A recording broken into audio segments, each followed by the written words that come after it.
హైదరాబాద్లో ముసద్దిలాల్ జ్యువెలర్స్ యజమాని కైలాస్ గుప్తాను పోలీసులు అరెస్ట్ చేశారు.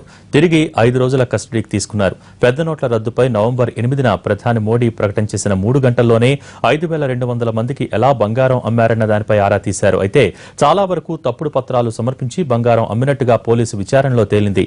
నోట్ల రద్దయిన కొన్ని గంటల్లోనే 100 కోట్ల రూపాయల బిజినెస్ ను ముసద్దిలాల్ జ్యువెలర్స్ చేసింది. దీనిపై ఐటీ ఇచ్చిన ఫిర్యాదుతో సీసీఎస్ కేసు నమోదు చేసింది.